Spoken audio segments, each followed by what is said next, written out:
ఒకప్పుడు అందమైన అడవిలో నీలు అనే చిరుత నక్క ఉండేది. ఆమె చాలా సాహసోపేతురాలు మరియు తెలివైనది. ఒకరోజు ఆమె స్వర్గగడ్డి చేపల నది దగ్గరకు వెళ్ళింది.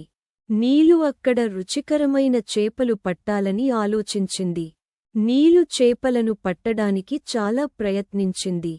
కాని చేపలు చాలా తెలివైనవి. త్వరగా పారిపోయాయి. అప్పుడు నీలు నిరాశపడి నీటి గడ్డి మధ్య కూర్చుంది. ఆమె ఏడ్చేసే సమయంలో ఒక వింత మెరుపు చూసింది. నీలు ఆ మెరుపు వైపు వెళ్ళింది. అక్కడ ఒక చిన్న రహస్య జలపాతం దాగి ఉంది. నీటి బిందువులు గాలిలో తేలుతూ అనేక రంగులతో మెరుస్తున్నాయి. ప్రతి బిందువు ఒక చిన్న ఇంద్రధనుస్సులాగా ఉంది. నీలు ఇంత అందమైన దృశ్యం ఎన్నడూ చూడలేదు.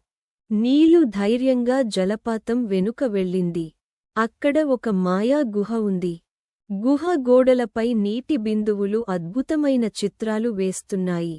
ప్రతి బిందువు ఒక కళాకారుడులాగా చిత్రాలను గీస్తోంది. నీలు దీనిని నీటి బిందువుల చిత్రశాల అని పిలిచింది. నీలు గ్రహించింది, చేపలను పట్టడం కంటే ఈ అందాన్ని కనుగొనడం చాలా గొప్పదని. ఆమె సంతోషంగా గుహలో నృత్యం చేసింది. ఆమె కదలికలతో మరిన్ని అందమైన మీకు ఈ కథ నచ్చిందా? అయితే లైక్ చేయండి. మా ఛానల్ని